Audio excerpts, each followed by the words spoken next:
Olá, o Laboratório Virtual de Sistemas de Bombeamento da Universidade Federal do Pará, o FPA, é desenvolvido pelo Instituto de Tecnologia, ITEC, pela Faculdade de Engenharia Sanitária e Ambiental, FAESA, a qual é associado o Programa de Pós-Graduação em Engenharia Sanitária e Ambiental, PPGESA, e pelo Fluidpar, o Laboratório de Fluidodinâmica e Particulados do campus da UFPA, em Tucuruí.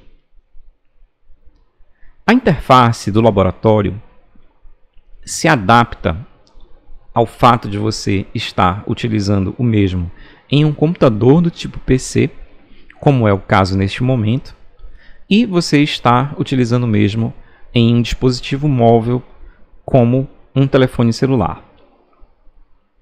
No caso desta interface para computadores do tipo PC, a gente tem aqui essa área maior com fundo branco, onde existem informações sobre quantidades envolvidas na simulação, gráficos que mostram o comportamento simulado do sistema. Esta área à esquerda tem uma série de cursores que servem para fazer a variação de quantidades importantes para o comportamento do sistema. Há ainda o botão Créditos e Manuais. Ao clicar neste botão, tem-se a identificação da equipe que desenvolve o programa, professor Manuel José dos Santos Sena e professora Catiúcia do Nascimento Adam, da FAESA, professor André Luiz Amarante Mesquita, do Fluidpar, e o doutor Paulo Santana Rocha, do Instituto Evandro Chagas. Além disso, a gente tem links para que você possa baixar o manual de teoria da bancada, o manual de experiências, além de um questionário de avaliação e sugestões. Ao clicar neste botão aqui na parte de cima, a gente recolhe este painel. Nesta área central, a gente tem uma figura com a identificação de algumas variáveis geométricas que são usadas no processo de simulação.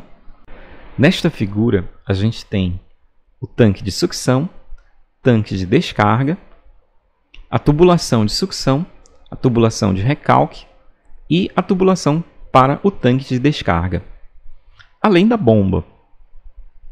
No gráfico à esquerda, nós temos no eixo horizontal a vazão em metros cúbicos por hora e nos eixos verticais, tanto à direita quanto à esquerda, a altura manométrica, em metros.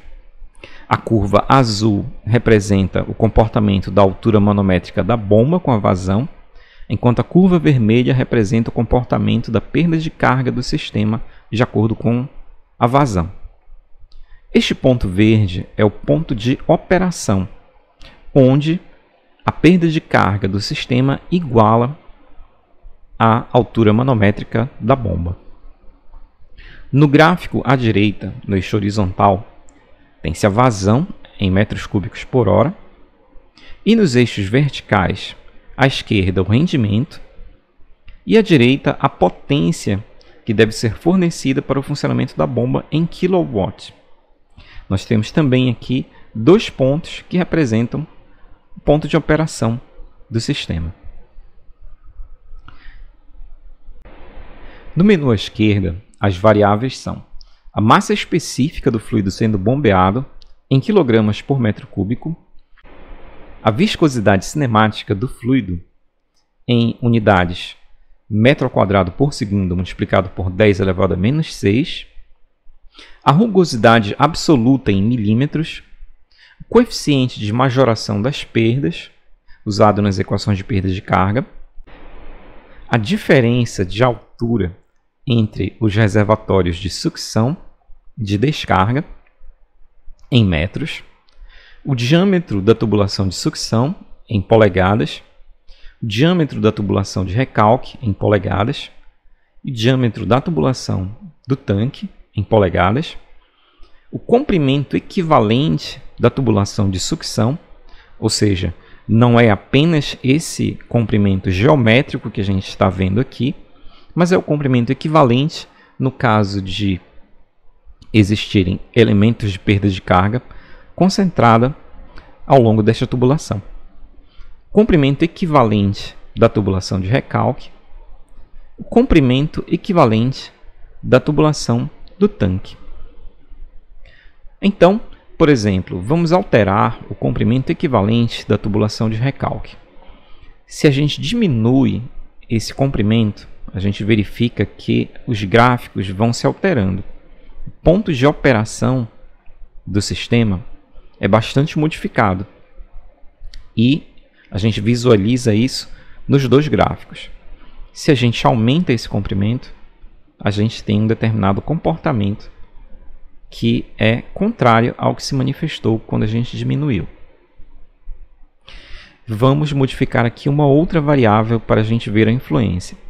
Por exemplo, a quantidade H0. Veja que o sistema também é bastante sensível à mesma.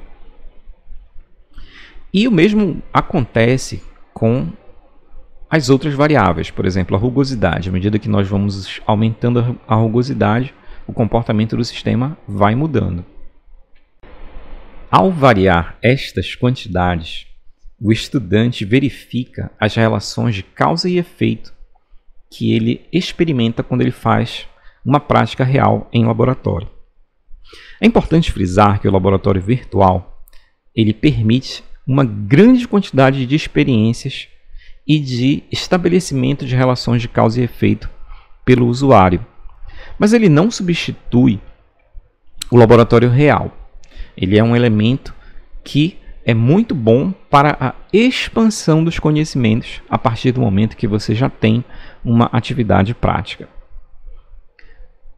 Quando a gente analisa o manual de teoria, a gente verifica que existem neste manual diversas instruções para que o comportamento deste laboratório seja compreendido.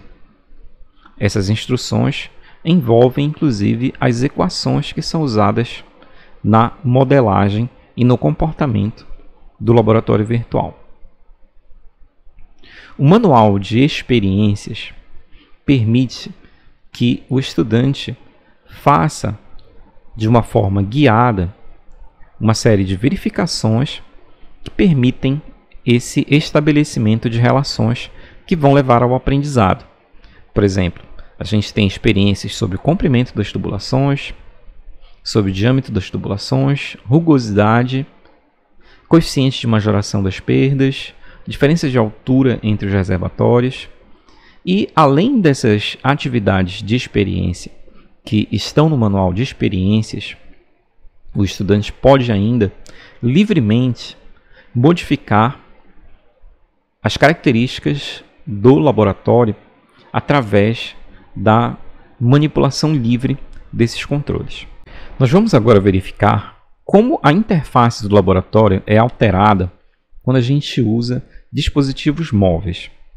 Para isso, a gente vai aqui mesmo no PC simplesmente diminuir a largura dessa nossa janela do navegador. Então, quando a gente coloca uma largura que é semelhante à largura verificada em um telefone celular, a gente tem então como que ele se comporta nessas situações.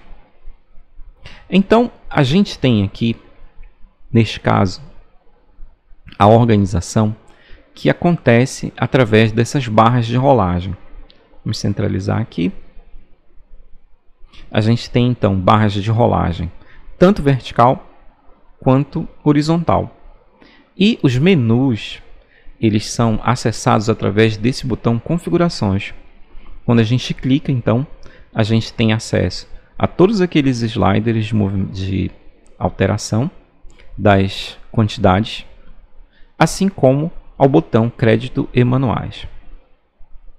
Desta maneira, esse laboratório pode então ser usado de forma bastante fácil, tanto em telefones celulares quanto em computadores do tipo PC. É muito importante que nós conheçamos as suas opiniões depois de usar o laboratório, seja você um estudante, seja você um professor. Para isso, a gente preparou um questionário de avaliação e sugestões.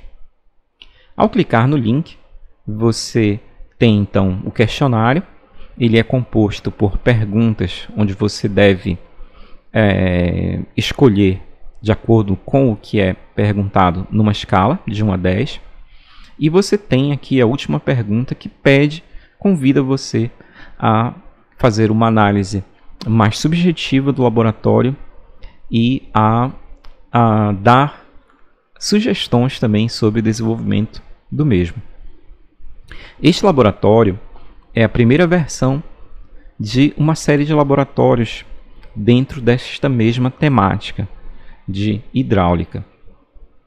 Então, desde já, a gente agradece ao seu interesse em usar o mesmo e saiba que a equipe de desenvolvimento está bastante feliz em poder colaborar com o seu aprendizado neste assunto que é tão importante no dia a dia da engenharia.